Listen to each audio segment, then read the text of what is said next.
Ils sont en finale et ils vont à Budapest. Bravo, bravo, bravo Paris. Les gars, depuis hier, je sentais que ce match allait être un match nul. Que le Paris Saint-Germain, lors de ce match, allait gérer son avantage. Je sentais que le 5e but marqué au Parc des Princes, c'est ça qui allait qualifier le Paris Saint-Germain. Et je l'avais dit même ce matin dans une petite vidéo d'avant-match. En fait, je me posais la question, est-ce que c'est ce 5e but-là qui allait qualifier le PSG? Est-ce que le fait que le PSG avait encaissé 2 autres buts après avoir mené 5-2 allait avoir une incidence sur le match? Mais quelque part, les gars, je sentais que ce 5e but-là, c'est ça qui allait faire la différence. C'est ça qui allait se mettre entre le PSG et le Bayern, les gars. Et en plus de ça, je le disais, le Bayern encaisse plus que le Paris Saint-Germain. C'est ce qui ressort de cette saison. Bayern a une meilleure attaque. En fait, c'est la meilleure attaque d'Europe. Ça marque beaucoup plus de buts que le PSG. Mais le PSG, ça sait bien défendre. Ça sait bien se gérer dans les gros matchs. Luis Enrique, lors des barrages, avait dit qu'ils allaient être prêts pour les matchs à élimination directe. Et les amis, nous sommes aujourd'hui et le Paris Saint-Germain est qualifié pour la finale de cette Champions League après avoir passé par les barrages pour une 2e saison d'affilée, les gars. Et favori pour gagner encore, pour remporter cette Champions League, ce que je souhaite, les gars. Parce que le PSG, voici 2 saisons, ils sont en train de démontrer que Kylian Mbappé était la pierre d'achoppement de ce club. C'est le fait que Kylian n'était pas un vrai leader, qui n'était pas capable de gagner cette Champions League. Et aujourd'hui, avec Ousmane Dembélé comme le leader offensif de cette équipe, le Paris Saint-Germain va jouer une 2e finale d'affilée et probablement remporter 2 Champions League de suite, les gars. Lors du match aller, c'était Ousmane Dembélé qui avait marqué le 5e but, les gars. Imaginez qu'il avait raté ça.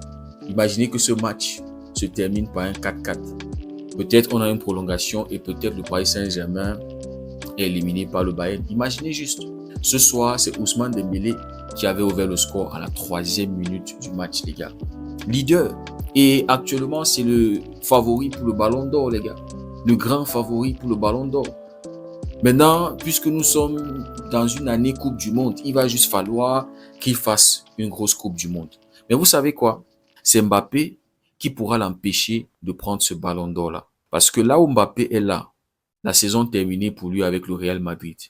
Là où il est là, il n'y a pas 2 choses qu'il est en train de penser, c'est la Coupe du Monde. Répondre à tous ses haters.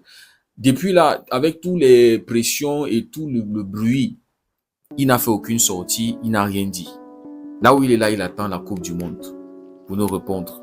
Et ne soyons pas surpris qu'il n'y ait pas un changement de comportement, qu'on ne voie pas un joueur qui se met au service du collectif, qui porte les autres avec lui, mais qu'on voit un joueur qui veut prouver qu'il est Monsieur Coupe du Monde, qu'il avait gagné la Coupe du Monde 2018 et que en tant que capitaine en 2022, il avait porté cette équipe-là jusqu'en finale de Coupe du Monde.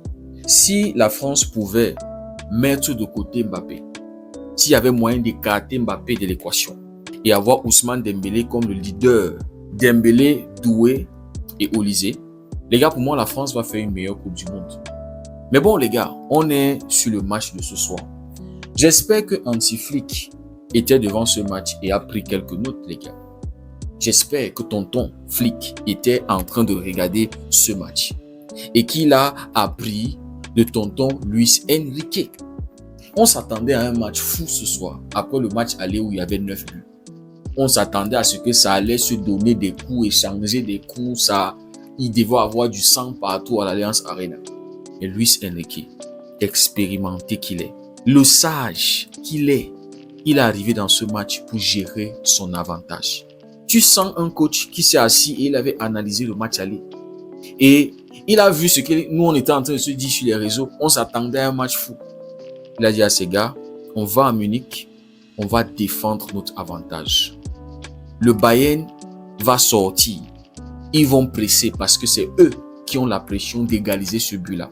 Nous, on ne va plus les donner les espaces qu'on les avait donnés au match aller. on va bien défendre. Et on va aller en contre-attaque, on va jouer en transition. On va corriger leurs erreurs. Et les gars, on l'a vu, 3e minute. 1-2 Kvaratskhelia, je crois que c'était Kvaratskhelia et Nuno Mendes. Laimer qui se fait absorber comme du n'importe quoi. Kvaratskhelia sur le côté.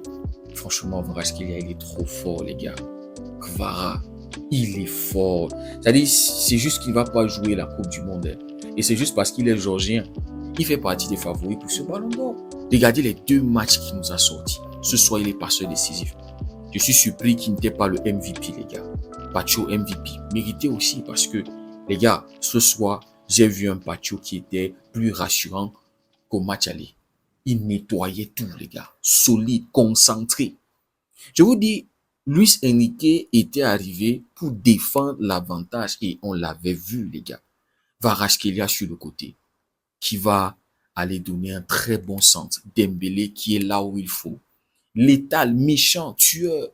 Les 2 matchs de demi-finale entre le Bayern et le PSG, il y a tellement de leçons que le Barça doit apprendre. Premièrement, il faut être tueur. Il ne faut pas gaspiller les occasions que tu as. Quand tu es à ce niveau-là, le moindre faux pas de ton adversaire, moindre erreur, tu dois pouvoir les corriger. Première erreur du Bayern, bang bang, le PSG n'a pas pardonné. Dembélé qui te met la balle sur le toit des goals de Neuer. Là où Neuer ne va pas aller le chercher, les gars. Après ce but-là, le PSG posé. Ils ne se sont pas enflammés, ils ne se sont pas laissés emporter. Anti-flic. Gestion de l'avantage. La saison dernière, on avait affronté Atlético en Copa del Rey, je crois. C'était en Copa del Rey, ouais. Match aller 4-4. Le Barça menait.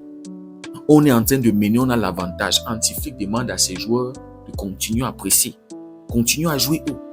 Les gars, on a vu ce soir qu'il n'y a aucune honte à garer le bus, à défendre ton avantage. C'est toi qui avais marqué ces buts-là. C'est toi qui t'es donné cet avantage-là.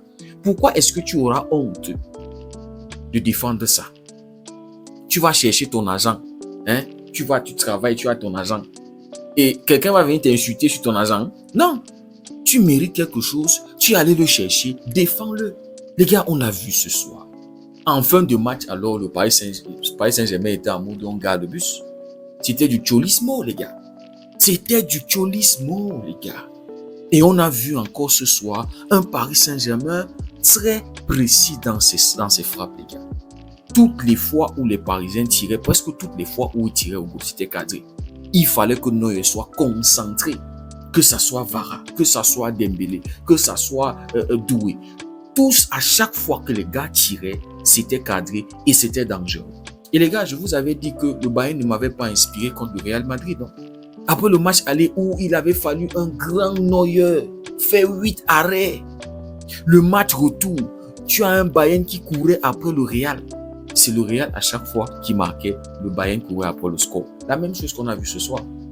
Le PSG avait ouvert le score et ils étaient en train de courir derrière le score. La meilleure attaque d'Europe.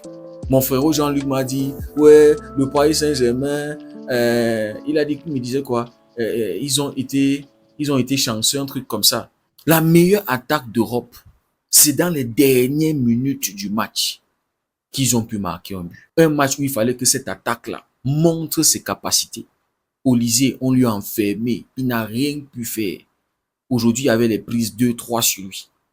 Il est passé à côté de son match. Luis Diaz, pareil. Quand il n'y a pas d'espace. Donc, les gars, j'espère que Anti-Flic a vu qu'il faut gérer l'avantage quand tu as l'avantage.